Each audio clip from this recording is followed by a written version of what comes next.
Hey there guys, Daniel here, welcome back to Motor Dan's Garage, and today I've got a video on how to remove the rear wheel on the Meanstreak.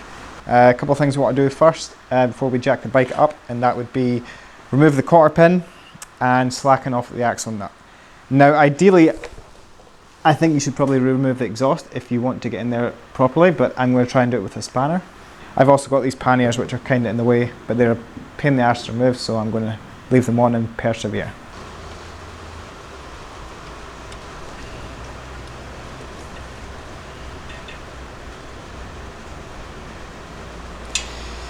There we go. Like I said, it's a 27 millimeters, so I've just got a big spanner.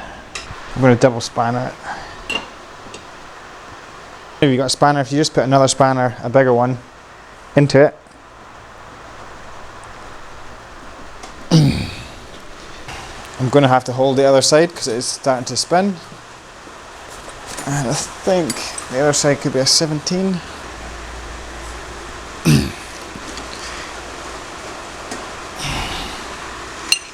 There we go. Right, so now we have to jack the bike up. Now there are many ways you can do it, especially just in the rear wheel, it's quite not a big job. So I've got this bike jack here, but you certainly don't need to have that. A trolley jack or even a car scissor jack would probably work for this instance. I need to have it on blocks of wood because the Meanstreak is too low for this jack. Now if you had a trolley jack or something, you just want to jack it up on this bottom corner of the subframe here. Same with the scissor jack, and you want to push it up against the side stand. Now if you're doing it that way, I would recommend clamping the front brake just with a zip tie or some kind of strap, just so it doesn't fall off or move.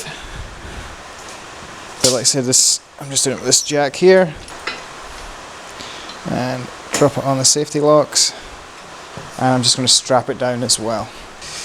Right, so now we actually want to remove that 27mm nut on the end of the axle here. I can't remove it all the way because of the exhaust, but if I come around this side,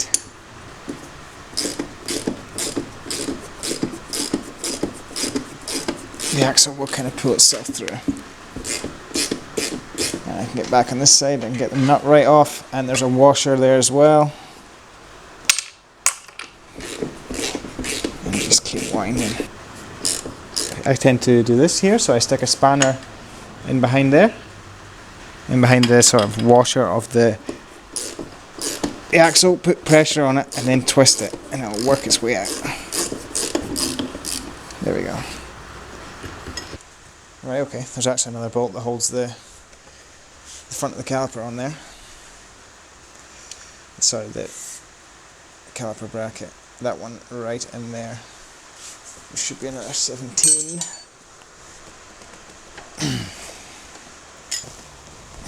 Right, we got her. Come back to the back, and that brake caliper should just pull off now.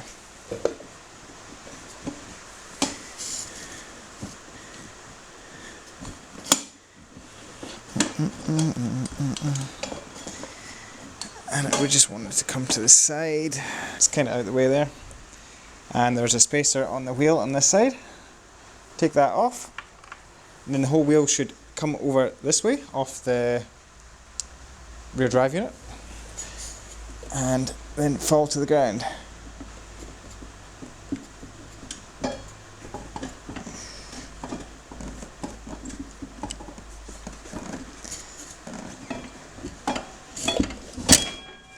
There we go.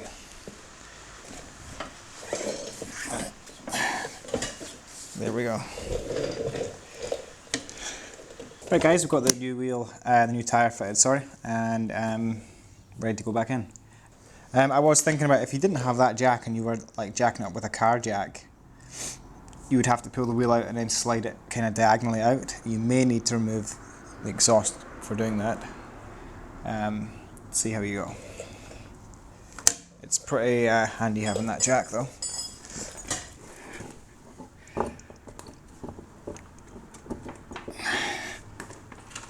Must be close.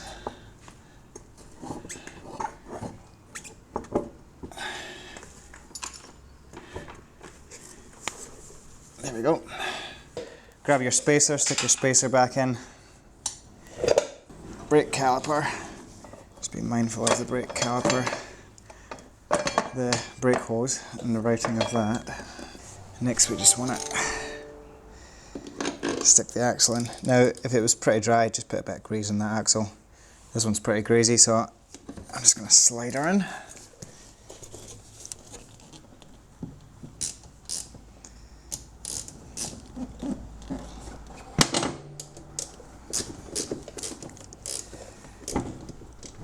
Oh, and there she pokes. Now you just want to take it slowly because if you remember, we couldn't get the nut all the way on, all the way off with the axle on, sorry. And stick that in.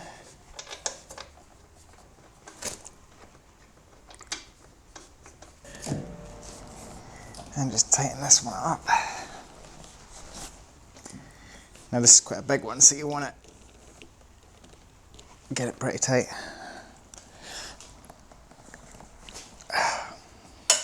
You won't be able to over tighten it with that 3/8 ratchet, so go hard with that. I'm actually going to torque the wheel, guys. Torque for the rear wheel is 108 Newton meters, same as the front.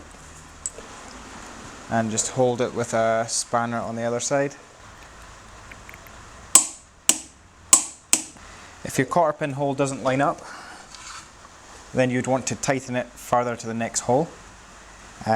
Thankfully mine does, so I said we're just going to reuse the old cotter pin.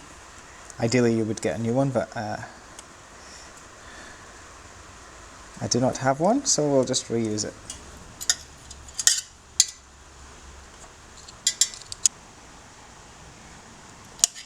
There we go. We'll just pump up the rear brakes. Make sure that is good. Right guys, that's rear wheel removal and installation on the Meanstreak. Very simple job, as you can see. I would highly recommend a jack like that. It makes the job so much easier, although it can be done without one. Real simple. I do love a shaft drive, and I love how easy it is to take on and off without any hassle of a chain or a belt or anything like that. It makes the job, yeah, shaft drives are the bikes for me, really. That's it for this video, guys. Hope it helps, and I will catch you all next time. See you later.